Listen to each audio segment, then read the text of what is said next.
For centuries, the Vatican preached poverty while quietly mastering wealth. Behind marble walls and sacred rituals, money moved, unseen, unquestioned, untouchable. Then one bank collapsed. $1 billion vanished.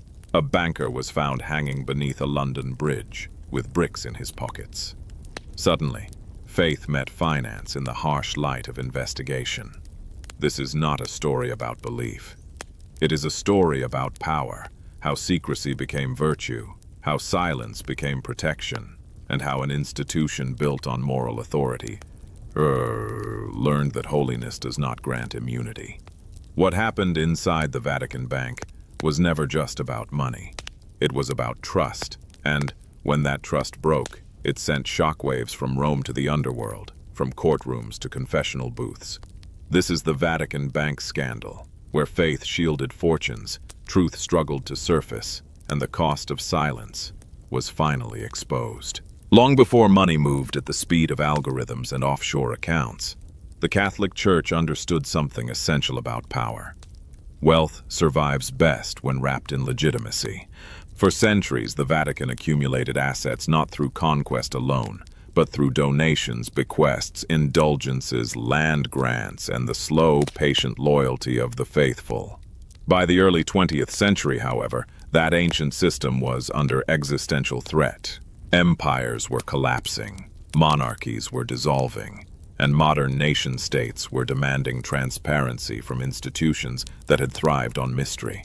Out of this collision between ancient faith and modern finance, a new institution would be born, quietly, deliberately, and behind walls that had protected secrets for 1,000 years. That institution was the Institute for the Works of Religion. The roots of the Vatican Bank cannot be understood without revisiting the Church's humiliation in the 19th century. For centuries, the Papal States stretched across central Italy, making the Pope not only a spiritual authority, but a territorial ruler. That world ended in 1870, when Italian unification absorbed Rome and stripped the papacy of its lands. Overnight, the Pope became a prisoner in the Vatican, a spiritual monarch with no country, no army, and no tax base. Yet what the Church lost in territory, it retained in something far more durable: global reach. Catholic dioceses spanned continents. Donations flowed from Europe, the Americas, and missionary territories. Religious orders held property in dozens of jurisdictions. But this wealth was fragmented, poorly managed, and increasingly vulnerable to hostile governments. The Holy See needed a way to consolidate, protect, and discreetly deploy its resources, without appearing to behave like a conventional financial power. The turning point came in 1929 with the Lateran Treaty between the Vatican and Mussolini's Italy.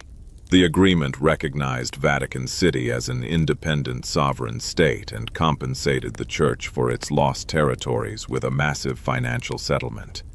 Cash and Italian government bonds worth the equivalent of billions today. For the first time in modern history, the Vatican held immense liquid wealth without a transparent framework for managing it. Pope Pius XI understood the danger. Money unmanaged could corrupt. Money mismanaged could expose the Church to ridicule or political leverage. But money well managed, quietly, professionally, could restore the Church's independence from hostile regimes. Thus began the push for a centralized financial body that would not merely store funds, but shield them. In 1942, in the midst of World War II, the Vatican formally established the Institute for the Works of Religion. Officially, it was not a bank. It had no retail branches, no public depositors, and no obligation to publish balance sheets. Its stated mission was simple and pious: to manage funds destined for works of religion or charity. In practice, it became something far more complex. The IOR functioned as a financial nerve center. It handled assets belonging to religious orders, dioceses, Vatican departments, and Catholic organizations worldwide. Because the Vatican was sovereign, the Institute operated beyond the reach of Italian regulators. Because it was religious, it claimed moral authority rather than commercial intent. And because it was secretive, it answered to almost no one outside a small circle of clerics. Secrecy was not an accident. It was the design. Within the Vatican, secrecy had long been framed as prudence. The Church argued that discretion protected donors from persecution, shielded missionary activity in hostile countries, and prevented political manipulation of religious funds. In an era of fascism, communism, and war, these arguments were not without merit. But secrecy also had another effect. It removed accountability. IOR accounts were often numbered, not named. External audits were rare or non-existent. Governance structures were opaque, blending clerical authority with financial decision-making. A cardinal could override a banker. A priest could move millions with a signature, and no external authority could compel disclosure. What began as protection slowly became insulation. World War II accelerated the Vatican Bank's importance and its moral gray zones. As Europe burned, Vatican neutrality allowed it to act as a financial conduit between enemy states, exiled governments, and religious institutions trapped behind front lines. Funds flowed in and out under the banner of humanitarian necessity. Critics would later ask, whose money passed through Vatican accounts during the war? What assets were safeguarded, and for whom? These questions were rarely answered definitively, not because evidence didn't exist, but because it was locked away behind the world's most secretive archives. By war's end, the IOR had proven its usefulness. It had preserved wealth, navigated chaos, and emerged stronger. The lesson absorbed by church leadership was clear. Secrecy worked. In the decades that followed, the Vatican Bank evolved into a unique hybrid, neither fully ecclesiastical nor fully financial. Clergymen with little formal training in economics oversaw increasingly sophisticated investments. External bankers were invited in, but always under clerical supervision. The lines between spiritual mission and financial ambition blurred. The Church justified this expansion as necessity. Running a global institution required modern tools. Supporting schools, hospitals, and missions required capital growth. Yet without transparency, there was no way to distinguish charitable stewardship from reckless speculation. Inside the Vatican, a culture took root. Loyalty mattered more than expertise. Discretion more than disclosure. Perhaps the most striking aspect of the Vatican Bank's early decades is how little resistance it faced. Journalists hesitated to probe religious finances. Politicians feared alienating Catholic voters. Regulators were blocked by sovereignty. And the faithful trusted that holy hands handled holy money. This vacuum of scrutiny allowed habits to form. Habits that would later explode into scandal. Money could move across borders unseen. Accounts could be opened without clear ownership. Partnerships could be formed with external banks without public oversight. Each step was rationalized as exceptional. Over time, exception became norm. By the mid-20th century, the Vatican Bank had achieved something extraordinary: financial power without financial visibility. It was trusted because it was sacred, untouchable because it was certain, and unaccountable because it was both. Secrecy was no longer merely a shield. It was currency. It bought influence. It bought deniability. And eventually, it would buy disaster. The institution had been born not out of greed, but out of fear. Fear of political domination, fear of persecution, fear of irrelevance. Yet the very mechanisms designed to protect the Church would one day expose it to its greatest financial shame. The stage was set, the money was moving, and the walls of the Vatican, thick with centuries of silence, were about to be tested like never before. In the modern world, money leaves footprints. It moves through banks regulated by governments, appears in balance sheets, triggers audits, and attracts journalists the moment it behaves strangely. But within the walls of Vatican City, money followed different rules. Rules shaped not by markets or parliaments, but by theology, sovereignty, and centuries of cultivated silence. To understand how the Vatican's financial system operated for decades beyond meaningful scrutiny, one must first grasp a fundamental truth. In the Holy See, authority does not flow upward from citizens or shareholders. It flows downward, from God, through the Pope, to the institution. That belief did not merely guide doctrine. It structured power, governance, and, ultimately, money. The Vatican is not simply a religious headquarters. It is a sovereign entity, unlike any nation on earth. With no income tax, no customs authority in the conventional sense, and no electorate, it exists outside the normal feedback loops that restrain financial abuse elsewhere. Its legitimacy is spiritual, not democratic. Its borders are symbolic, but its influence is global. Within this microstate, financial authority was centralized into a small number of offices, committees, and clerics whose legitimacy came from ordination, not expertise. Oversight was internal, informal, and deeply hierarchical. Questioning decisions was not merely bureaucratic dissent. It could be interpreted as spiritual disobedience. This structure created an environment where faith and finance were not separate spheres. They were fused. At the heart of the Vatican's financial ecosystem stood the Institute for the Works of Religion, an institution that insisted it was not a commercial bank and therefore not subject to commercial rule. This distinction proved crucial. By defining itself as an instrument of religious mission, the Institute placed itself morally, and often legally, above ordinary scrutiny. Funds held within Vatican structures were considered extensions of sacred purpose. To audit them too aggressively, critics were warned, would risk exposing donors in hostile regimes, endangering missionaries, or politicizing charity. These arguments were not invented cynically. Many were sincerely held, but sincerity did not prevent abuse, it obscured it. Over time, a sacred firewall emerged. Religious justification became the barrier through which no regulator, journalist, or prosecutor could easily pass. One of the most striking features of the Vatican's financial system was its use of numbered or institutional accounts. Unlike conventional banking systems, where beneficial ownership is clearly recorded, many Vatican-linked accounts were tied to religious orders, dioceses, or foundations with minimal external documentation.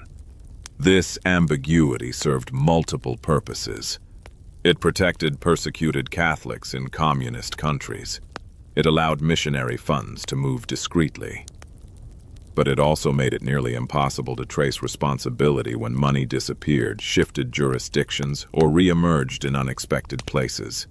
In this system, accountability dissolved into abstraction.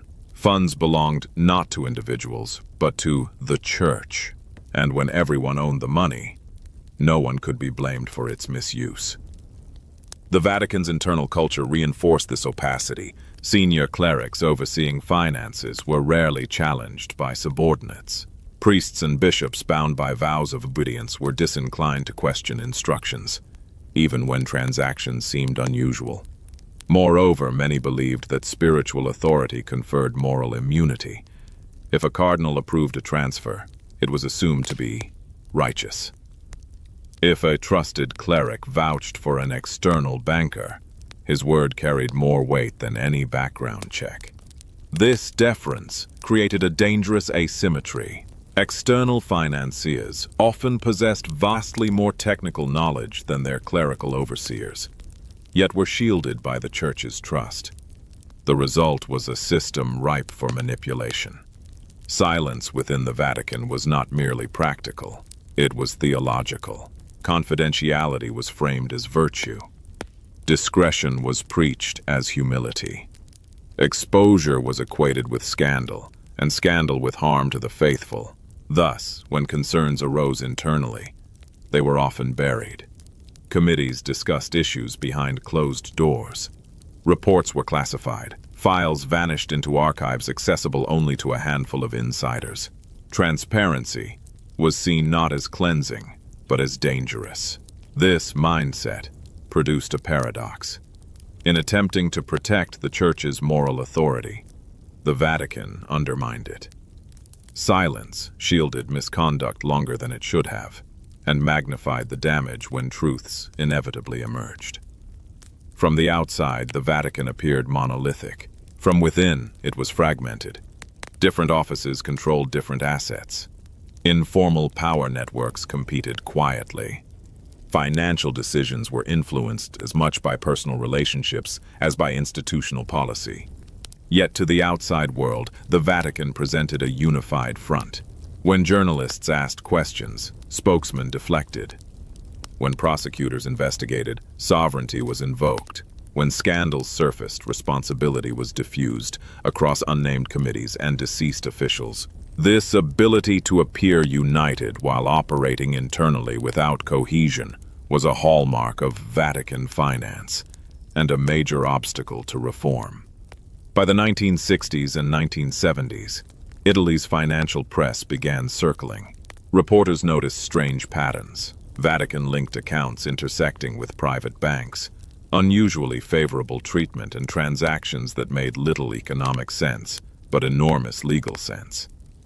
Yet investigations stalled repeatedly. Sources were silent, documents were inaccessible, and criticism of the Church carried social and professional risks in a deeply Catholic society.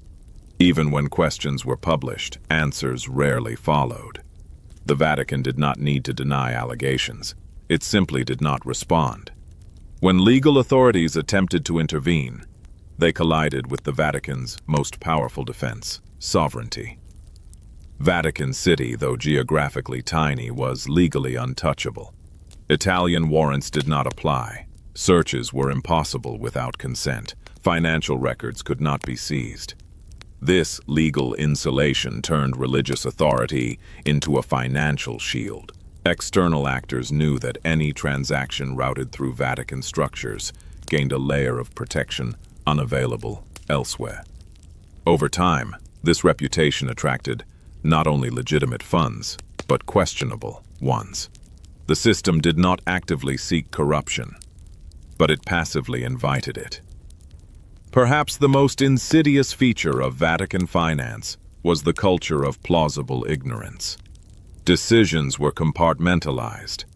Clerics approved transfers without knowing their final destination. Committees signed off on partnerships without understanding their complexity. When scandals later erupted, officials could truthfully claim partial ignorance. No single individual possessed the full picture. Responsibility dissolved into fog. This was not accidental. It was structural. For decades, silence maintained stability. Donations continued. The Church funded its missions. The faithful trusted. But silence also allowed rot to grow unseen. Financial practices hardened into habits. External actors learned how to exploit the system. Internal warnings went unheeded. By the time cracks became visible, they were too large to patch quietly. The Vatican's unique financial system had been built on faith. Faith in authority, faith in discretion, faith that good intentions could substitute for oversight. But faith alone could not govern modern finance. And when the silence finally broke, it would not whisper. It would echo across continents, courts, and centuries of trust. Italy in the post-war decades was not merely a nation rebuilding from rubble. It was a battlefield, not one marked by tanks and trenches, but by ideology, influence, and money. Democracy and communism competed for dominance. The United States watched nervously. The Soviet Union lingered in the background, and the Catholic Church, still the most powerful moral force in the country, was determined never again to be sidelined by history. In this fragile environment, finance became strategy. Banks were no longer neutral institutions. They were weapons. And the Vatican, despite its spiritual mission, could not afford to stand apart. This was the world into which the Vatican Bank stepped, not as a passive observer, but as a deeply embedded player. By the 1950s, Italy possessed Western Europe's largest communist party outside the Eastern Bloc. Elections were existential events. A communist victory, many feared, would place Italy firmly in Moscow's orbit. For the Vatican, this was not a political concern alone, it was a theological threat. A communist Italy could mean nationalized church property, suppressed religious education, and weakened papal authority. The Church responded not with sermons alone, but with alliances. The Vatican quietly supported Italy's dominant centrist force, Christian democracy, a party whose ideology blended Catholic social teaching with fierce anti-communism. Political influence required resources, and resources required financial infrastructure.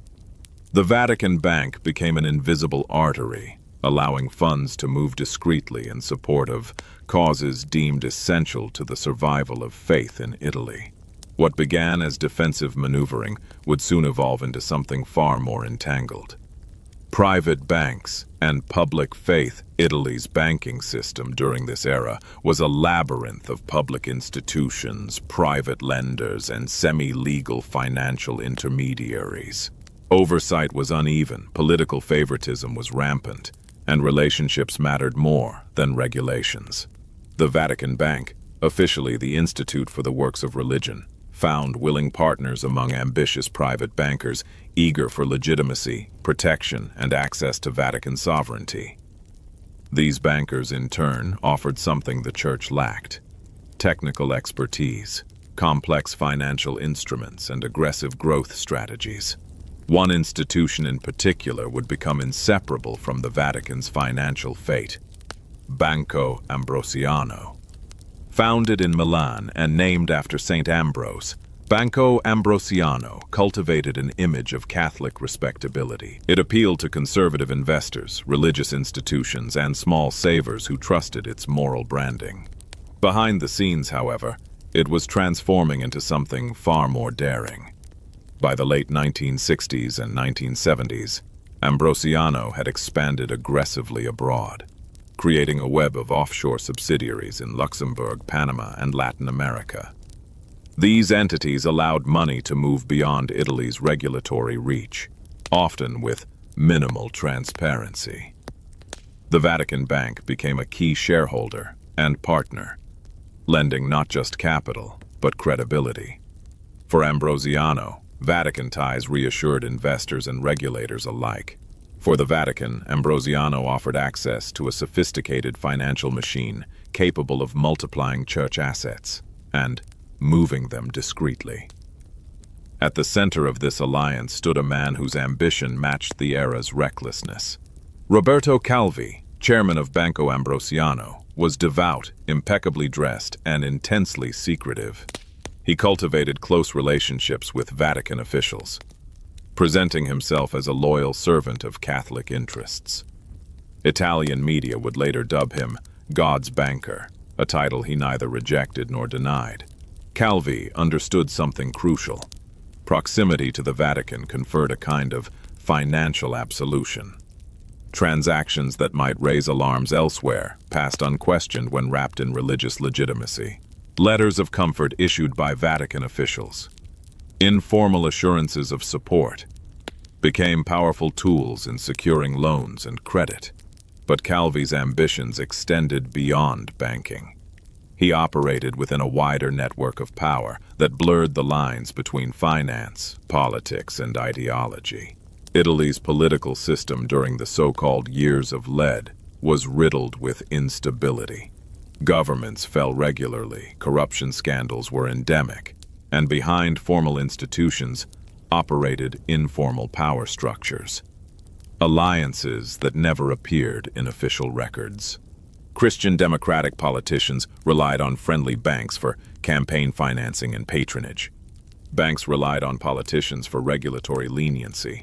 The Vatican hovered above it all, influencing outcomes without leaving fingerprints. Money moved through channels designed not just for profit, but for political effect.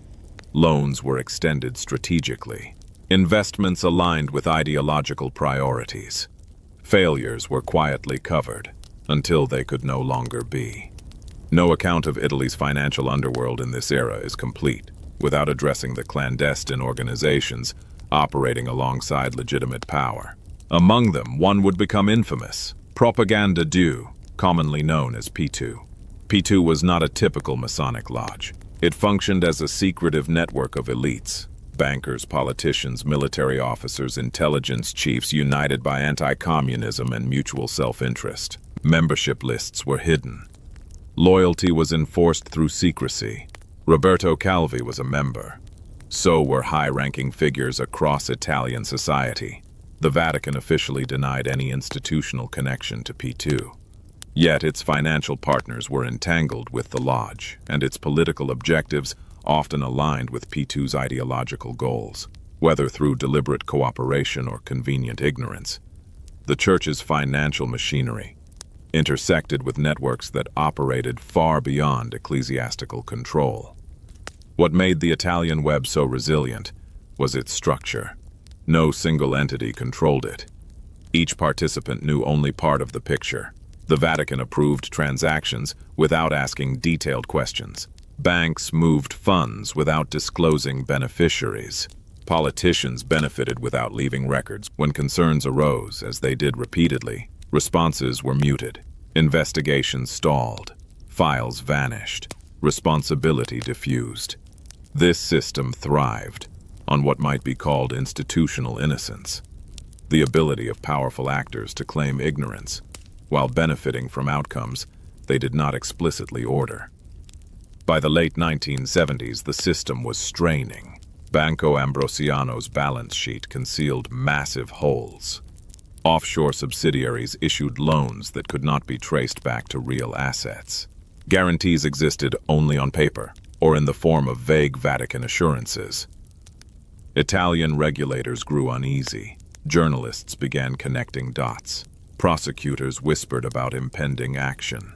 Inside the Vatican, some officials sensed danger, but hesitated to confront partners who had become indispensable. Breaking the web would expose not only financial mismanagement, but decades of political compromise. The Vatican's entanglement with Italy's financial and political elite had never been a formal alliance. It was a marriage of convenience, born of fear, ambition, and shared enemies. For years it delivered stability, influence, and growth, but such marriages rarely end quietly. As Banco Ambrosiano edged toward collapse, every thread in the web tightened. Political figures distanced themselves. Brotherhoods retreated into silence. And the Vatican prepared to invoke the one defense it had always relied upon: moral authority without legal responsibility. What followed would shatter illusions of control. The Italian web, woven from faith, finance, and secrecy, was about to unravel. And when it did, it would drag names, institutions, and reputations down with it, leaving behind one of the most disturbing financial scandals in modern religious history. In the end, Banco Ambrosiano did not collapse quietly. It imploded, publicly, spectacularly, and with consequences that reached from Milan to Rome, from London bridges to the inner sanctums of the Vatican. What had once been hailed as a model of Catholic capitalism became a symbol of moral compromise, institutional denial, and financial recklessness, cloaked in religious legitimacy. The scandal did not begin with fraud. It began with trust. Banco Ambrosiano was founded in the late 19th century, with a name carefully chosen to evoke tradition, virtue, and faith. Saint Ambrose, the revered Bishop of Milan, symbolized moral authority and civic responsibility. For decades, the bank cultivated an image aligned with Catholic values: conservative lending, loyal depositors, and close ties to church institutions. This reputation proved invaluable. In a country where faith shaped daily life, a bank perceived as Catholic enjoyed a form of moral credit no balance sheet could capture. Religious orders deposited funds. Dioceses invested reserves. Ordinary Italians trusted Ambrosiano, not just with money, but with conscience. By the mid-20th century, that trust became leverage. When Roberto Calvi rose through the ranks, Banco Ambrosiano was poised for transformation. Calvi was not a flamboyant financier. He was cautious in demeanor, deeply religious in presentation, and intensely loyal to the networks that elevated him. He attended Mass, cultivated clerical friendships, and spoke fluently the language of faith. But behind the piety was ambition. Calvi understood that Italy's future was no longer confined within national borders. Capital was globalizing. Regulation could be escaped through geography, and banks that dared to expand beyond Italy could grow faster and hide more. When Calvi became chairman, Ambrosiano shifted course. Conservative banking gave way to aggressive expansion, much of it invisible to regulators and shareholders alike. The cornerstone of Ambrosiano's rise was its sprawling network of foreign subsidiaries. On paper, these entities extended the bank's reach into international markets. In reality, they functioned as financial fog, layers of opacity designed to obscure risk.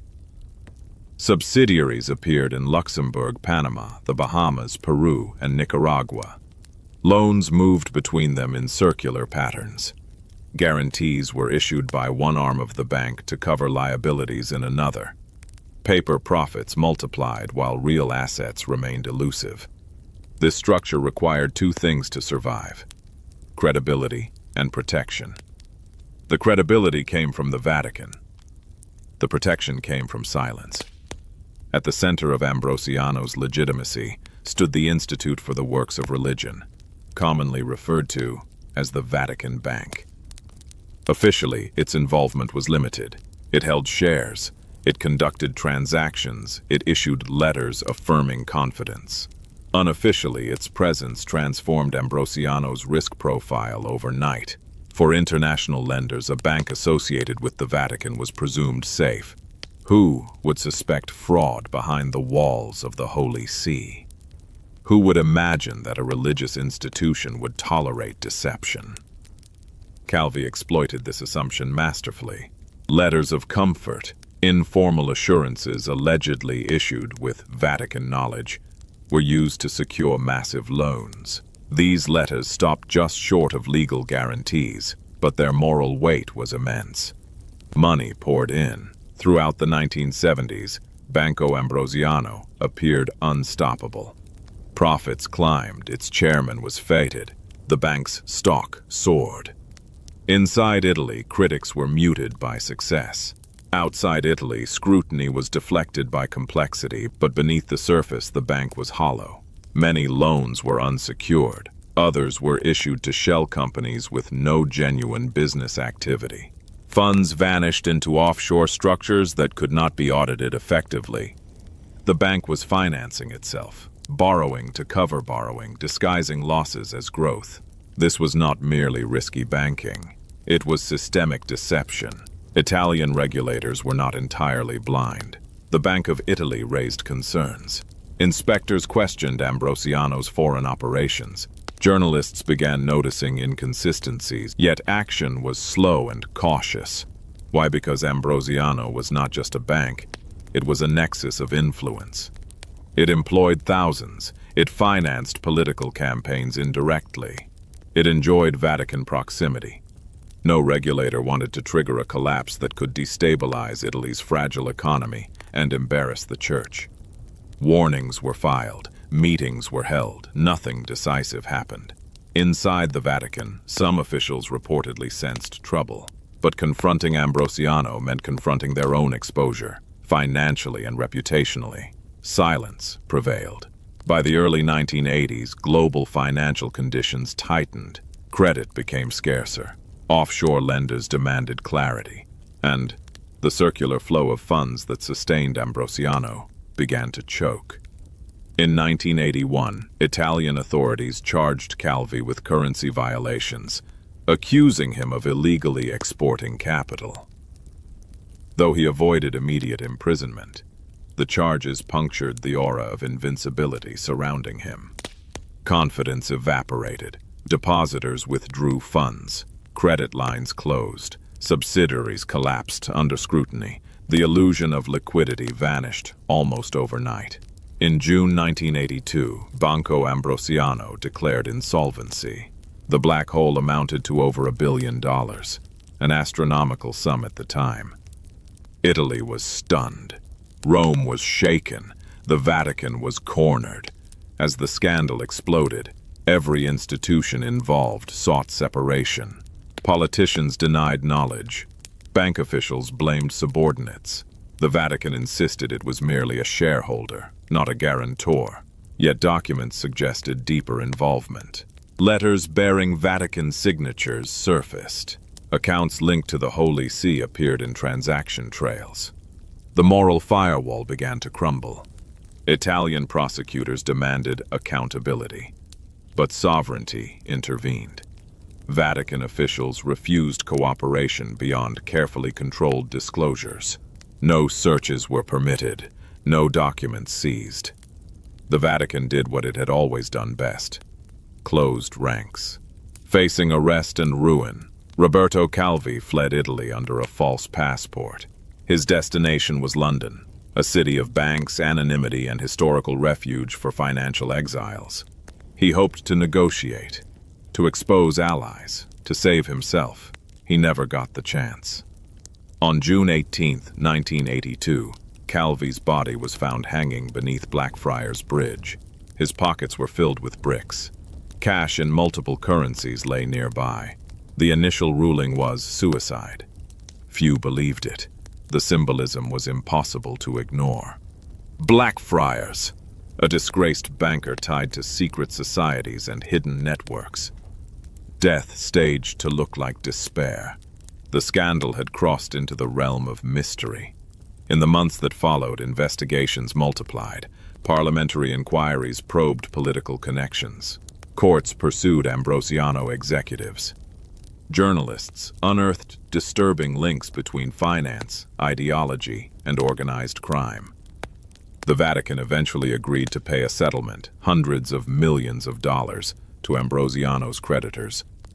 Crucially, it did so without admitting legal responsibility.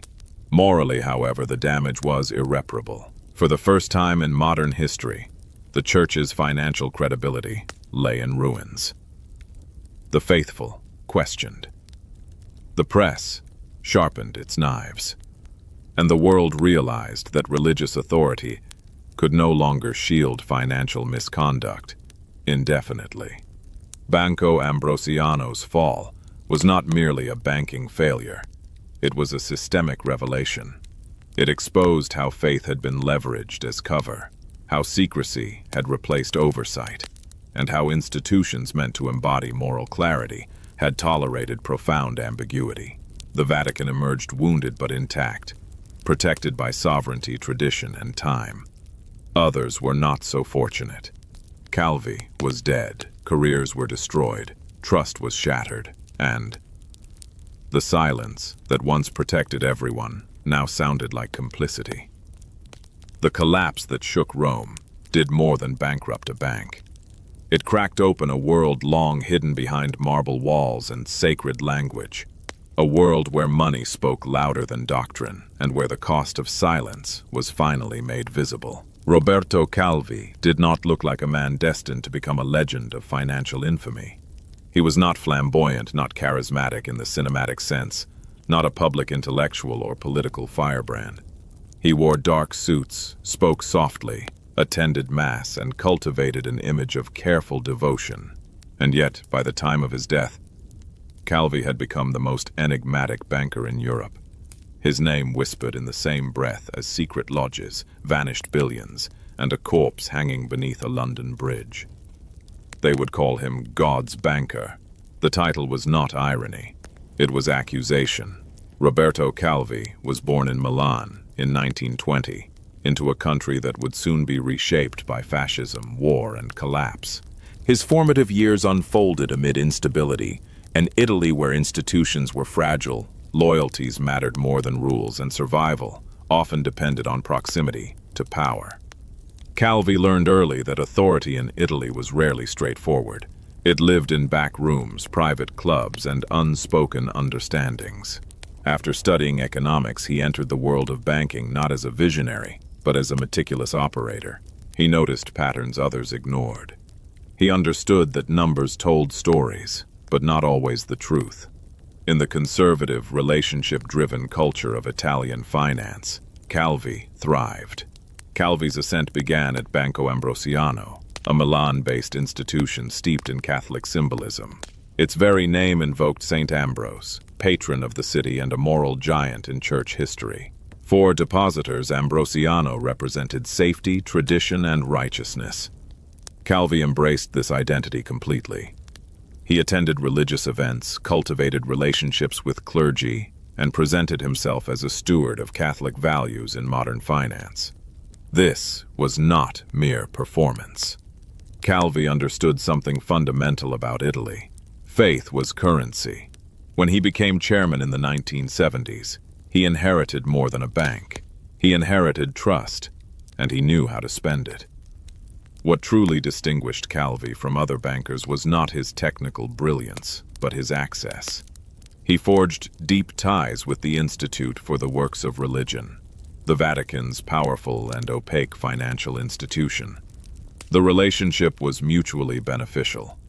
For Calvi, Vatican proximity offered legitimacy that no regulator could easily challenge. For the Vatican, Calvi offered something it lacked: a sophisticated global financial operator capable of navigating offshore markets, currency controls, and complex investment structures. Their alliance transformed Calvi into a figure of immense quiet power. He could open doors, secure credit, move money across borders with minimal scrutiny. His word, backed by religious association, carried extraordinary weight. This is where the nickname God's Banker took root. Calvi did not just manage money, he managed money that appeared sanctified. Under Calvi's leadership, Banco Ambrosiano expanded aggressively beyond Italy. Subsidiaries appeared in Panama, Luxembourg, Peru, Nicaragua, and the Bahamas. Jurisdictions chosen not for growth potential, but for opacity. The structure was dizzyingly complex. Money moved from Milan to offshore entities, then back again through loans guaranteed by other subsidiaries. Guarantees existed more on paper than in reality. Profits were booked, losses hidden, and risk disguised as sophistication. Calvi believed he was untouchable. Why wouldn't he? Regulators hesitated. Politicians deferred. International lenders trusted the Vatican connection. And internally, dissent was minimal. Those who questioned the numbers were sidelined or reassured. But complexity is not the same as stability. It merely delays collapse. One of the most controversial tools in Calvi's arsenal was the use of so-called letters of comfort, documents allegedly issued with Vatican awareness, implying support for Ambrosiano's obligations without explicitly guaranteeing them. Legally, these letters were ambiguous. Morally, they were powerful. Banks across Europe accepted them as reassurance. Loans were extended, credit flowed. Few dared to ask whether the Vatican would truly stand behind the debts if disaster struck. Calvi knew exactly how much ambiguity he could exploit. By the late 1970s, cracks began to show. Italian regulators noticed unexplained capital movements. Journalists detected inconsistencies in Ambrosiano's accounts. The Bank of Italy raised alarms about offshore exposure. In 1981, Calvi was arrested and convicted for currency violations, illegally exporting money from Italy. Though he avoided prison during appeals, the conviction shattered his aura of invulnerability. Confidence faltered. Lenders grew cautious. The delicate financial web Calvi had spun began to unravel. Behind the scenes, panic set in. When Banco Ambrosiano finally collapsed in June 1982, the scale of the disaster stunned Europe. More than $1 billion had vanished. Money that could not be traced to productive investments or recoverable assets. The question was no longer whether fraud had occurred, but who would bear responsibility. Calvi insisted he was not alone. He hinted at powerful protectors. He suggested he had acted in service of interests far larger than himself. Whether these claims were bargaining tactics or genuine warnings remains one of the great unresolved questions of the scandal. What is certain is this: Calvi knew too much. As Italian prosecutors closed in, Calvi fled the country using a false passport. He made his way to London, hoping to negotiate protection, leverage secrets, or secure safe passage elsewhere. London, with its banks and anonymity, had long been a haven for financial fugitives. But Calvi's situation was unlike most. He was not merely escaping justice. He was escaping abandonment. Those who once benefited from his services now distanced themselves. Calls went unanswered. Allies vanished into silence. On June 18, 1982, Roberto Calvi was found dead beneath Blackfriars Bridge. Calvi's body hung from scaffolding beneath the bridge, a rope around his neck. His pockets contained bricks. In his jacket lay cash in multiple currencies. The initial British ruling: suicide. Few accepted it. The details were bizarre, the location symbolic, the method awkward, the bricks unexplained. Why would a man planning suicide carry large sums of cash? Why choose a public bridge? Why the bricks? Italian investigators later suggested murder. Theories multiplied: organized crime, secret societies, political silencing. The bridge's name, Blackfriars, was seen by some as a cryptic message, possibly linked to clandestine brotherhoods Calvi was rumored to be involved with. The truth slipped further from reach with each passing year. Subsequent investigations exhumed Calvi's body, reopened inquiries, and prosecuted suspects. No definitive conviction ever settled the matter. Courts acknowledged inconsistencies. Reports contradicted one another. Witnesses recanted or died. What remained was uncertainty. Was Calvi murdered to prevent him from revealing secrets? Did he take his own life in despair? Or was the scene staged to obscure responsibility? Each possibility implicates powerful interests. Each threatens institutions that prefer silence to resolution. Roberto Calvi's story endures because it sits at the intersection of faith, finance, and power, and exposes the fragility of all three. He was not merely a rogue banker. He was a product of a system that rewarded discretion over transparency, loyalty over legality, and moral symbolism over accountability. His rise reveals how religious authority can be weaponized in financial systems. His fall reveals how quickly protection evaporates when liability appears. His death reveals how dangerous knowledge can be when secrets bind the powerful. Calvi remains a ghost in Europe's financial memory, a reminder that when money hides behind sanctity and silence replaces oversight, the cost is not just measured in lost billions but in human lives. God's banker is gone, but the system that made him possible still echoes in corridors of power. The allegation was explosive, almost unthinkable, that money born in extortion, drug trafficking, and murder had passed through institutions tied to the Holy See. Not because the church sought it, defenders insisted, but because its financial machinery, secretive, sovereign, and trusted, had become the perfect conduit. For investigators, the question was never whether the Vatican ordered crimes. It was whether its silence, structures, and partnerships created a sanctuary where criminal money could be cleaned without confession. In post-war Italy, organized crime did not operate in isolation. Groups like Cosa Nostra, Camorra, and 'Ndrangheta had evolved far beyond street violence. By the 1960s and 1970s, they were financial actors, investing, lending, laundering, and partnering with legitimate businesses. Drug money poured in from international trafficking routes. Extortion funds accumulated faster than they could be spent locally. The problem was not earning cash. It was legitimizing it.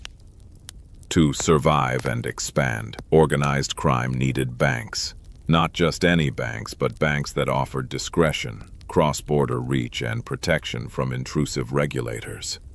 Italy provided many such institutions, but none carried the aura or the immunity of those linked to the Vatican. At the center of suspicion stood the Institute for the Works of Religion. The IOR did not advertise. It did not publish accounts. It did not answer to Italian regulators. Its clients were religious entities, at least on paper. For criminals seeking to launder funds, this structure was tantalizing. Investigators would later argue that the Vatican Bank functioned less as a laundromat and more as a shield. Funds routed through accounts associated with religious orders, foundations, or offshore affiliates acquired a layer of legitimacy. Tracing ownership became difficult. Questioning transactions became politically sensitive. The church did not need to knowingly accept mafia money for the system to be exploited. It only needed to not ask too many questions. The suspected bridge between organized crime and the Vatican's financial orbit was Banco Ambrosiano. By the 1970s, Ambrosiano's offshore network allowed funds to move seamlessly between Italy, Latin America, and tax havens. At the helm stood Roberto Calvi, whose relationships spanned clerics, politicians, secret societies, and financiers. Prosecutors later alleged that Ambrosiano subsidiaries received large, unexplained inflows, consistent with criminal proceeds, money that circulated through shell companies before re-emerging as clean loans or investments. Some of those flows intersected with accounts linked to Vatican entities. Calvi denied knowingly handling criminal funds. He claimed he acted under pressure, serving interests beyond his control. Whether this was truth or self-preservation remains unresolved. What is certain is that Ambrosiano's structures mirrored classic laundering techniques, layering, circular transactions, and jurisdictional arbitrage. By the late 1970s, heroin trafficking from Turkey through Sicily into Europe and the United States had generated unprecedented profits. Italian prosecutors tracking these networks noticed a pattern: large cash movements entering financial systems through non-traditional channels, then dispersing via offshore banks. Some trails led toward institutions connected, directly or indirectly, to Vatican-linked finance. Court records and parliamentary inquiries would later cite suspicious transfers involving shell companies, charitable fronts, and correspondent banks. None proved that the Vatican ordered laundering, but they raised a darker possibility: that criminal money had passed through holy channels because those channels were uniquely resistant to scrutiny. The Church's defenders argued that missionary activity and charitable work required exactly such discretion. Critics countered that discretion without oversight is indistinguishable from complicity. Organized crime rarely seeks ideology. It seeks protection. For mafias, protection came in many forms: corrupt officials, intimidated witnesses, political allies, financial protection, immunity from seizure and investigation was among the most valuable. When funds entered systems perceived as untouchable, they gained a form of institutional blessing. Even rumors of Vatican proximity discouraged regulators and journalists. Who wanted to accuse the Church of laundering drug money? This psychological shield was as effective as any legal one. Investigators later suggested that some intermediaries, bankers, brokers, and fixers actively sold this protection. They did not claim the Vatican endorsed crime. They claimed instead that its silence could be rented. Italian magistrates pursued these allegations aggressively in the 1980s and 1990s. They examined bank records, seized documents, and interrogated suspects. Some witnesses described patterns consistent with laundering. Others recanted. Many died before testifying. The Vatican cooperated selectively. It denied wrongdoing. It emphasized that the IOR's mission was religious. It invoked sovereignty to limit access to records. No definitive court ruling ever convicted the Vatican Bank of laundering mafia money. But absence of conviction did not equal absence of suspicion. Judges and prosecutors repeatedly noted that full clarity was impossible without access to Vatican archives, a door that remained largely closed. For the faithful, the allegations cut deep. The idea that money soaked in blood might have flowed through institutions associated with the Church was more than scandal. It was theological crisis. Church leaders responded by framing the issue as misuse rather than intent. If criminal funds passed through, they argued, it was because criminals exploited trust, not because the church sought profit. Yet critics asked a harder question. At what point does willful blindness become sin? The Vatican's financial culture prized discretion as virtue, but virtue without accountability can become vice by omission. Even decades later, rumors persisted.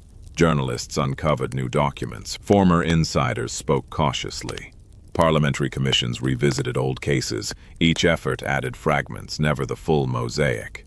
What emerged was not a smoking gun, but a pattern, a system whose design minimized scrutiny, a period when criminal money needed hiding places and intermediaries eager to profit from both. In that overlap, the sacred and the profane briefly shared corridors. In the aftermath of these scandals, the Vatican slowly began reforms. Anti-money laundering offices were created. Reporting standards improved. External audits were introduced, albeit imperfectly. These changes implicitly acknowledged what had gone wrong, not necessarily crimes ordered, but vulnerabilities tolerated. The price of protection had been reputational devastation. The story of mafia money and holy channels endures because it exposes a universal truth. Institutions built on trust are uniquely vulnerable to exploitation. When faith replaces verification, when authority substitutes for oversight, even sacred systems can become tools for the profane. No court ever proved that the church laundered mafia money deliberately. But history suggests something more troubling than guilt: accommodation. And in the world of organized crime, accommodation is often all that is required. The Vatican did not need to open its doors to criminals. It only needed to leave them unlocked. When Banco Ambrosiano collapsed in June 1982, Italy did not immediately grasp the scale of what had disappeared. At first, it was spoken of as a crisis of liquidity, a banking failure that might yet be contained. But as investigators opened ledgers, subpoenaed records, and followed money trails across borders, a far more disturbing reality emerged. This was not a loss. It was an absence. More than $1 billion, an astronomical sum for the era, had simply ceased to exist in any recoverable form. It was not sitting in vaults. It was not invested in factories. It was not hidden in obvious personal accounts. It had dissolved into the global financial bloodstream, and no one could say with certainty who ultimately drank it. What shocked magistrates most was that the missing billions did not resemble a conventional embezzlement. There was no single vault emptied overnight, no clear moment of criminal extraction. Instead, investigators encountered a labyrinth of transactions: loans backing loans, guarantees securing other guarantees, subsidiaries owing money to each other in endless loops. On paper, Banco Ambrosiano appeared solvent. In reality, it was financing itself with illusions. The bank's chairman, Roberto Calvi, had presided over a structure designed not to steal money outright, but to postpone reckoning indefinitely. Losses were hidden inside offshore companies. Debts were shifted across borders. Audits were thwarted by jurisdictional complexity. When the system finally collapsed, there was no pile of stolen cash to seize, only questions. At the heart of the mystery were Ambrosiano's foreign subsidiaries. Entities in Panama, Luxembourg, the Bahamas, Peru, and Nicaragua played a crucial role in the disappearance of funds. These subsidiaries issued loans to shell companies that had no real operations. Those shell companies then routed money onward, sometimes back to Ambrosiano, sometimes elsewhere. Investigators later described this as financial fog. Each transfer obscured the origin of funds further. Each jurisdiction introduced new secrecy laws, new banking protections, new dead ends. By the time prosecutors assembled partial maps of these flows, the money had often been moved again, or transformed into assets beyond reach. Complicating matters further was Ambrosiano's relationship with the Institute for the Works of Religion. The Vatican Bank was not accused of orchestrating the disappearance, but its proximity to Ambrosiano changed everything. Some offshore entities relied on letters of comfort linked to Vatican officials. Some funds passed through accounts associated with religious foundations. In several cases, investigators encountered transactions that terminated inside Vatican-controlled institutions, where Italian authorities had no legal access. The trail did not necessarily end there, but it stopped being traceable. Vatican sovereignty functioned like a financial firewall. Requests for documents required diplomatic negotiation. Searches were impossible. Cooperation was selective and slow. In practical terms, this meant that a portion of the missing billions entered a jurisdiction where accountability effectively dissolved. One reason accountability proved elusive was that responsibility itself was fragmented. No single executive controlled the entire structure. Each subsidiary answered to different boards. Each transaction could be justified locally. Calvi approved loans, but often based on information supplied by subordinates. Auditors signed off on accounts, but without access to offshore books. Vatican officials acknowledged relationships, but denied guarantees. This diffusion of responsibility created what investigators later called a circle of innocence. Everyone could plausibly claim partial ignorance. Everyone could deny intent, and intent in criminal law matters. Decades later, several theories persist. None fully provable, none entirely dismissible. Some funds likely covered losses elsewhere, sustaining failing subsidiaries longer than they deserved. Some may have financed political causes, anti-communist operations, or covert projects aligned with Cold War priorities. Others almost certainly flowed into organized crime networks that used Ambrosiano's channels to launder profits. There is also evidence that some money simply evaporated through bad bets. Speculative investments that collapsed quietly offshore, never reported accurately to Milan headquarters. The truth is likely banal and terrifying at once. The missing billions were not stolen by one villain, but consumed by a system that rewarded opacity and punished transparency. Italian magistrates were relentless. Parliamentary commissions convened. International cooperation was requested. Swiss banks were pressured. British authorities reopened files. Yet every serious inquiry encountered the same obstacles. Missing records, dead witnesses, sealed archives, and institutions protected by law or custom.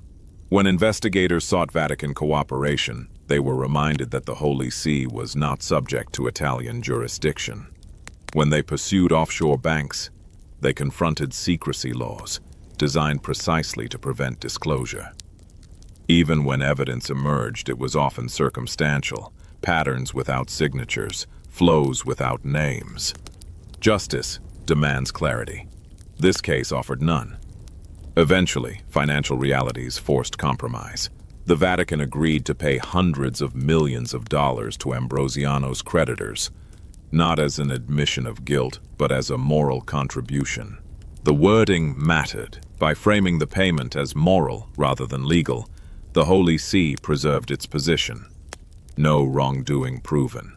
No liability accepted. Creditors received partial relief. Courts avoided a diplomatic crisis. But the missing billions remained missing. No comprehensive accounting followed. No full disclosure was made. The settlement closed cases, but not questions. Roberto Calvi was dead. Other executives were convicted of lesser offenses, false accounting, regulatory violations, but not for the disappearance itself. No mastermind was identified, no conspiracy conclusively proven. This outcome frustrated the public, but it reflected a deeper reality. Modern financial crimes are often structural rather than personal. They emerge from systems designed to obscure responsibility. Ambrosiano's collapse exposed a legal blind spot. Laws could punish theft. They struggled to punish complexity weaponized as camouflage. Time itself became an accomplice.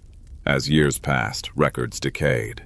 Laws changed. Statutes of limitation expired. Witnesses aged or died. Public attention shifted. By the time new evidence surfaced, it was often too late to act. The missing billions benefited from the oldest laundering technique of all: waiting. At the heart of the failure lay an uncomfortable truth. Some institutions are simply harder to hold accountable than others. Sovereignty, moral authority, and political sensitivity can shield organizations even in the absence of innocence. The Vatican did not steal the money, but its structures made full accountability impossible. Banks did not intend collapse, but their design allowed it. And when responsibility is everywhere, it is nowhere. Today, the missing billions of Banco Ambrosiano symbolize more than financial loss. They represent the cost of silence, the danger of unchecked authority, and the moral hazard of believing that good intentions substitute for oversight. They also represent victims rarely mentioned, depositors who lost savings, charities that saw funds evaporate, communities destabilized by the ripple effects of collapse. The money is gone. The damage remains. The question, where did the money go, still haunts investigators, not because it can be answered, but because it cannot. The disappearance exposed a truth modern societies struggle to confront. When finance crosses borders faster than law, and when authority is immune from scrutiny, accountability becomes optional. Banco Ambrosiano did not just lose billions. It revealed how easily billions can vanish, without theft, without confession, and without justice. And once money learns how to disappear, it rarely forgets. When the dust settled after the collapse of Banco Ambrosiano, one expectation dominated public consciousness: someone would be held accountable. The losses were too vast, the deaths too suspicious, the moral contradictions too stark for the story to end quietly. Courts would intervene. Trials would clarify truth. Justice, long delayed, would finally speak. It never truly did. Instead, what followed was a long procession of courtrooms without closure, hearings without finality, and judgments that answered procedural questions while leaving moral ones untouched. The Ambrosiano affair became a case study in how power, sovereignty, and legal architecture can frustrate even the most determined pursuit of justice. Italian prosecutors moved swiftly in the early 1980s. Arrest warrants were issued. Executives were interrogated. Parliamentary commissions demanded explanations. The collapse had destabilized Italy's financial system, embarrassed its political class, and ignited public outrage. Yet from the beginning, investigators faced a fundamental obstacle. The scandal did not respect borders, but justice did. At the center of the financial web stood institutions connected, directly or indirectly, to the Institute for the Works of Religion. And the Vatican was not merely another organization. It was a sovereign state. That single fact reshaped everything. Under international law, the Vatican city-state enjoys full sovereignty. Its officials are not subject to Italian jurisdiction. Its buildings cannot be searched. Its documents cannot be seized without consent. Its representatives are protected by diplomatic immunity. This legal status was not created to shield financial misconduct. It existed to protect religious independence. But in the Ambrosiano aftermath, it functioned as something else entirely: armor. Italian magistrates could subpoena bankers in Milan. They could raid offices. They could freeze accounts. But once a transaction crossed into Vatican territory, or into an institution under Vatican control, the trail effectively ended. Justice stopped at the border. Several trials did take place. Banco Ambrosiano executives were prosecuted for false accounting, regulatory violations, and illegal capital exports. Some were convicted. Sentences were handed down. On paper, the legal system appeared active. But these trials circled the periphery. The central questions: who designed the offshore structures, who benefited from them, and who authorized the guarantees that enabled the deception, remained unanswered. The Vatican was repeatedly named in court documents, testimony, and investigative reports, yet never placed in the dock. Not because courts found innocence, but because they lacked jurisdiction. One of the most haunting features of the trials was the absence of key figures. Roberto Calvi, the man who could have explained the system from the inside, was dead. His testimony existed only in fragments: letters, interviews, statements made under pressure. Other potential witnesses refused to cooperate or claimed ignorance. Some invoked professional secrecy. Others cited national security. A few died under circumstances that fueled speculation but produced no admissible proof. Judges were left prosecuting shadows. The Holy See did not ignore the legal storm. It responded carefully, deliberately, and always through lawyers. Its position was consistent. The Vatican Bank was a distinct entity with a religious mission. It was not a commercial guarantor. It had not ordered fraud. Any involvement with Banco Ambrosiano was limited, lawful, and moral, rather than legal in nature. This distinction between moral responsibility and legal liability became the cornerstone of Vatican defense. When pressed for documents, the Vatican offered summaries. When asked for testimony, it provided written statements. Cooperation existed, but only within boundaries it defined. In courtrooms, precision triumphed over transparency. At various points, prosecutors explored international avenues. Could foreign courts assert jurisdiction? Could international financial regulations apply? Could the Vatican be compelled through diplomatic pressure?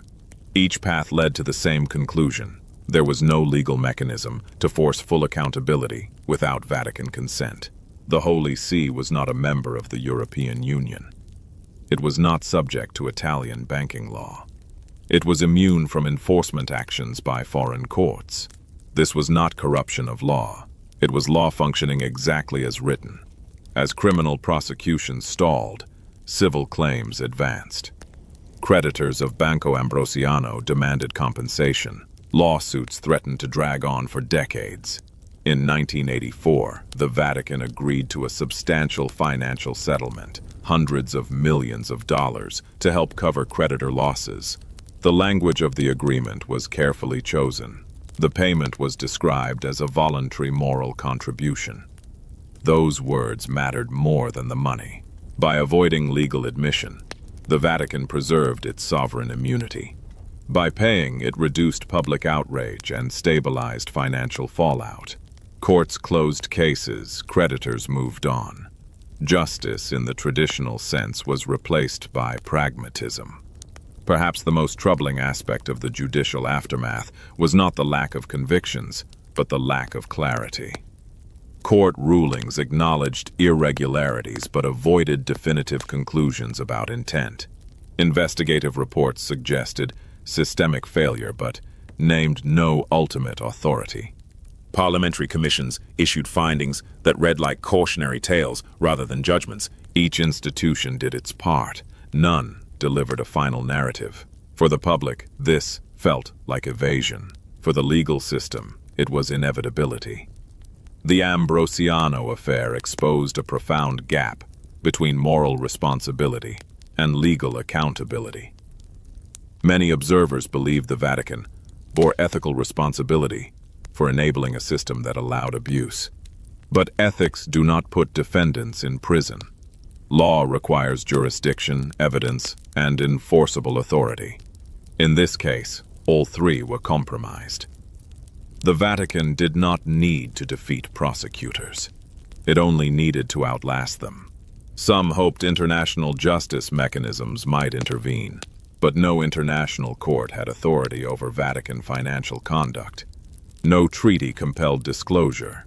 No supranational regulator existed to bridge the gap. The case revealed a structural weakness in global governance. When money flows through sovereign entities designed to resist scrutiny, accountability becomes optional. Ambrosiano was not unique. It was simply early. As years passed, legal momentum faded. Appeals dragged on. Statutes of limitation expired. Public interest waned. New scandals replaced old ones. Time accomplished what law could not. By the 1990s, the trials were largely over. Verdicts had been issued, but not for the crimes that most troubled the public imagination. The deeper questions remained unresolved, filed away with sealed documents and unexamined archives. The phrase does not imply chaos or failure of courts. It describes something subtler and more unsettling, a legal process that functioned correctly yet failed to deliver moral resolution. No judge declared the Vatican guilty. No judge declared it innocent. The truth was never fully tested in open court. The legacy of these trials extends far beyond the Ambrosiano scandal. They established an unspoken precedent. When finance, faith, and sovereignty intersect, justice may negotiate, but it rarely commands. Later reforms would attempt to address this imbalance. Transparency initiatives would emerge. Oversight bodies would be created. But the core lesson remained unchanged. Some institutions are structured to survive scandal, not answer for it. To say justice failed would be too simple. Justice, in this case, was constrained by borders, by law, by history itself. The courts did what they could. The Vatican did what it always had: defended its sovereignty. Between them lay the missing verdicts, truths acknowledged but never formally judged. And so the Ambrosiano affair entered history not as a solved crime, but as a cautionary legend, proof that in a world of sovereign power and sacred authority, the pursuit of justice will reach the courtroom, but never the altar. If the Banco Ambrosiano collapse shattered the Vatican's financial credibility, the decades that followed tested something even more fragile: the Church's capacity for self-correction. Reform did not arrive as a single decisive act. It crept forward unevenly, contested, resisted, and repeatedly undermined by the very structures it sought to change. What unfolded inside the Vatican after the scandals was not a tidy reform process, but an internal war. In the immediate aftermath of the Ambrosiano affair, the Vatican's instinct was defensive. The priority was not transparency, but containment. Public trust had been shaken, and church leadership feared that further exposure would compound the damage. Financial governance remained fragmented.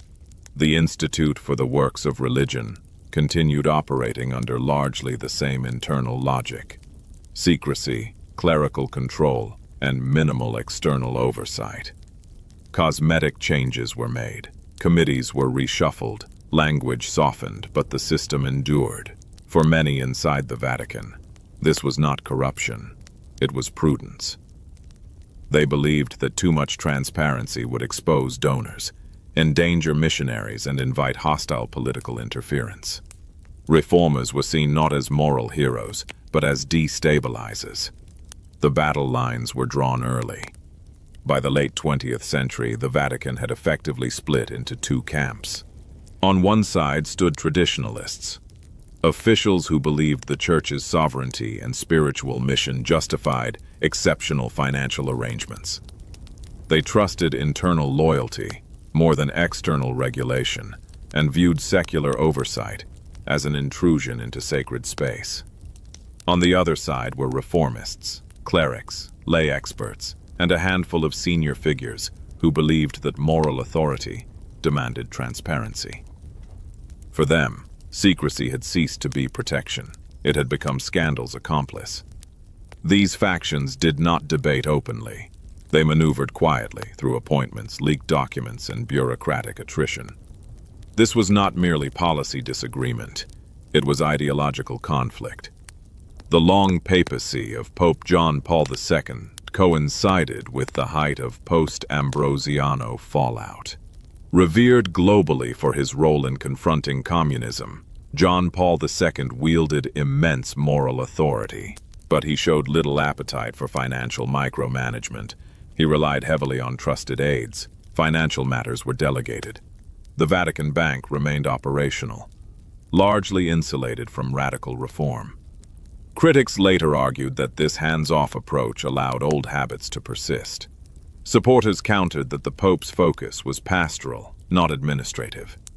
Either way, the internal battles continued largely out of public view. For individuals inside the Vatican who recognized systemic problems, speaking out came at a cost. The culture of obedience was deeply ingrained.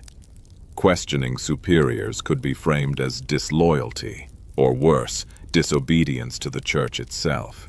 Yet some spoke anyway. Internal auditors flagged irregularities, lay consultants warned of compliance failures. Mid-level officials quietly documented concerns. Their reward was rarely praise. More often it was marginalization, reassignment, or quiet dismissal. There was no formal whistleblower protection. Silence remained safer than truth. The papacy of Pope Benedict XVI marked a turning point, not because reform succeeded, but because secrecy began to fail. Under Benedict, financial irregularities increasingly leaked into public view. Documents surfaced. Journalists uncovered internal memos. The Vatican's credibility eroded further with each revelation. Benedict authorized some reform measures, including early steps toward anti-money laundering compliance. But he faced entrenched resistance from within the Curia, the Vatican's powerful administrative bureaucracy. The most destabilizing moment came not from policy, but from exposure. Leaks revealed internal dysfunction so severe that it undermined Benedict's authority. When he resigned in 2013, the first pope to do so in centuries, it sent a shockwave through the Church. For many observers, the message was unmistakable. The internal wars had become unmanageable. When Pope Francis was elected, expectations were immediate and intense. He was an outsider, the first pope from Latin America, and he spoke openly about corruption, humility, and reform. Unlike his predecessors, Francis tackled financial reform directly. He commissioned external audits, created new oversight bodies, introduced compliance standards aligned with international norms, and most controversially, he curtailed the autonomy of entrenched financial offices. For the first time, the Vatican Bank faced sustained external scrutiny. Reform did not proceed smoothly. Internal opponents questioned Francis's authority in administrative matters. Leaks intensified. Power struggles erupted over jurisdiction and access to information. Reform commissions were undermined from within. Some officials framed compliance efforts as capitulation to secular pressure. Others warned that transparency would expose the Church to legal and political attack.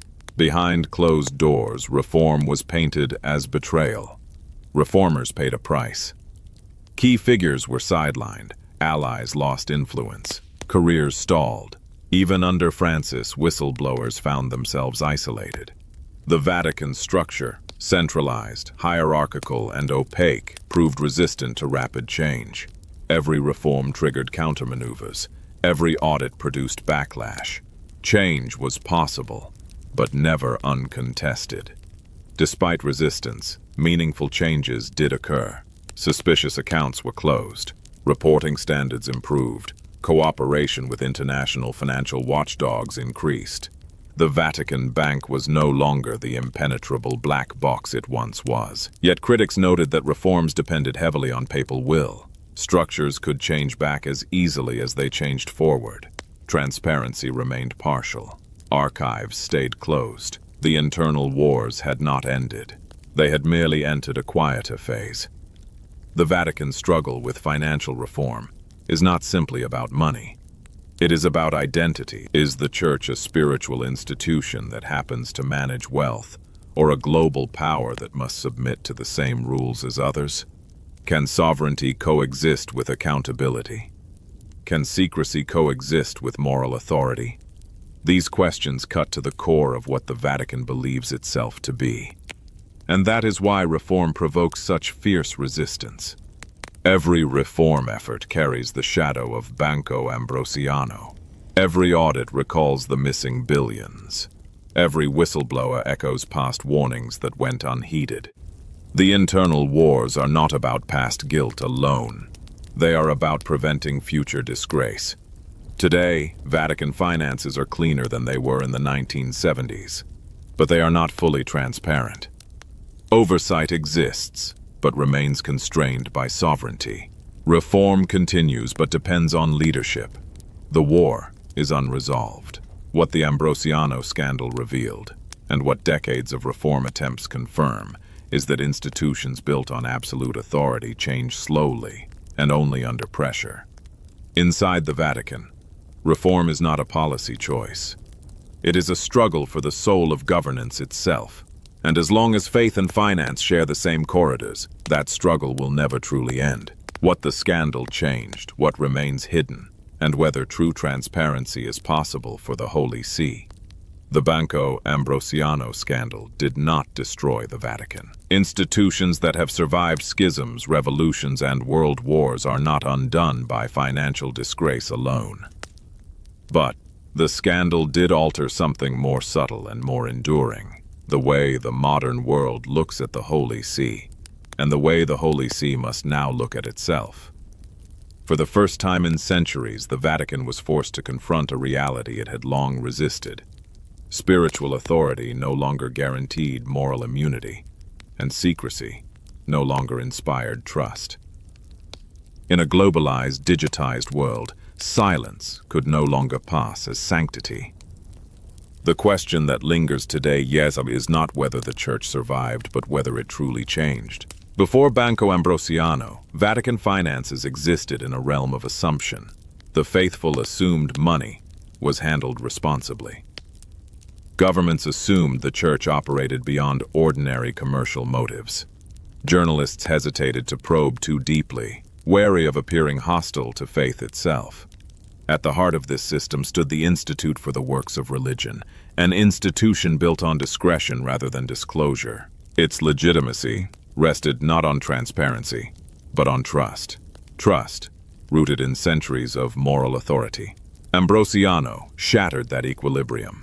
Once it became clear that Vatican-linked financial structures could be used for deception, speculation, and possibly crime, trust was no longer automatic. It had to be earned. The most profound change was psychological. After Ambrosiano, the Vatican could no longer plausibly claim that financial mismanagement was impossible within sacred walls. The world had seen too much. The missing billions, the dead banker, the trials without verdicts, all became part of the Church's modern narrative. Externally, journalists grew bolder, regulators more persistent, international watchdogs more skeptical. Vatican finances were no longer treated as untouchable mysteries, but as systems subject to risk and scrutiny. Internally, something equally important shifted. The illusion of invulnerability cracked. Even among senior clergy, the realization spread that old habits were dangerous, not merely reputationally, but spiritually. Financial scandal undermined evangelization. Moral credibility eroded faster than any balance sheet. This awareness laid the groundwork for reform, but did not guarantee it. The Vatican entered the 21st century under conditions radically different from those of the 20th. Money moved instantly across borders. Financial crime became sophisticated and global. International standards for anti-money laundering and transparency hardened into expectations. Institutions that resisted faced isolation. The Holy See could no longer rely on sovereignty alone. Banks hesitated to transact. Correspondent relationships came under threat. Even friendly states demanded compliance. In this new environment, opacity was not just embarrassing, it was dangerous. In response, the Vatican took steps that would have been unthinkable decades earlier. New oversight bodies were created. External audits commissioned. Reporting standards aligned, at least formally, with international norms. Hundreds of suspicious accounts were closed. Cooperation with financial intelligence units expanded. These reforms did not occur overnight, nor without resistance. but they marked a clear departure from the culture that enabled Ambrosiano. For the first time, the Vatican acknowledged that secrecy alone could no longer govern its financial life. And yet, much remains concealed. The Vatican has never published a full historical accounting of its role in the Ambrosiano affair. Archives remain closed, internal deliberations are classified, the identities behind certain transactions are still unknown. This is not unique to the Church. Many states shield sensitive records. But for an institution that claims moral leadership, the gap between legal secrecy and ethical openness remains glaring. Critics argue that transparency has limits not because it is impossible, but because it is uncomfortable. Full disclosure might reveal not criminal intent, but moral compromise. And compromise is harder to confess than crime. At the heart of the transparency debate lies sovereignty. The Vatican is not a corporation. It is not a democracy. It is a sovereign religious state whose authority flows from theology, not consent. That uniqueness complicates every reform. Submit fully to external oversight and the Church risks political entanglement. Resist it and it risks irrelevance and suspicion. This tension has no easy resolution. Every reform initiative walks a narrow path between independence and accountability. Too little transparency invites scandal. Too much invites external control. The Vatican's struggle is not technical. It is existential. Reform within the Vatican has always depended heavily on papal will. Under Pope John Paul II, moral authority flourished, while financial reform lagged. Under Pope Benedict XVI, transparency advanced cautiously but faltered amid internal resistance. Under Pope Francis, reform became explicit policy, but also provoked fierce backlash. This reliance on individual leadership is both strength and weakness. A determined pope can push change through entrenched systems. A less committed successor can quietly reverse it. True transparency requires structures that outlast personalities. Perhaps the deepest question raised by Ambrosiano is theological rather than financial. Can an institution built on faith embrace scrutiny without losing authority? Or does accountability strengthen faith rather than threaten it? For centuries, the Church equated secrecy with protection. Modern believers increasingly equate transparency with integrity. This shift is generational, cultural, and irreversible. The faithful no longer ask only what the Church teaches, but how it behaves. Money is no longer neutral. It is moral testimony. The Ambrosiano scandal did not end with a verdict. It ended with lessons. Learned unevenly, applied imperfectly, and remembered uneasily. It taught that good intentions do not prevent abuse, that sacred language can mask secular ambition, that systems designed to protect can also conceal. Most of all, it taught that silence, once broken, cannot be restored. The honest answer is uncomfortable, probably not in absolute terms. As a sovereign state and spiritual authority, the Vatican will always retain zones of secrecy. Certain archives will remain closed. Certain decisions will be shielded. But absolute transparency is not the only measure that matters. The real question is whether sufficient transparency is possible, enough to prevent abuse, restore trust, and align financial conduct with moral teaching. That goal is attainable, but it requires vigilance, humility, and a willingness to confront the past honestly. The Vatican today is neither the opaque fortress of the Ambrosiano era nor a fully transparent institution. It is something in between, a church in transition, shaped by scandal but not defined by it. Its finances are cleaner, its structures stronger, its awareness sharper. Yet the shadows remain, not because reform failed, but because history does not dissolve easily. Banco Ambrosiano forced the Holy See into the modern world, not by choice, but by crisis. It revealed that holiness does not exempt institutions from human weakness, and that moral authority must be renewed through action, not assumed through tradition. Whether true transparency is possible may be the wrong question. The better one is this: is the Church willing to keep moving toward it, even when it hurts? The answer to that question will determine whether the Vatican's future financial history is written in trust or once again in scandal. And in a world that now watches closely, silence is no longer an option. Please subscribe the channel and press the bell button to get more interesting stories.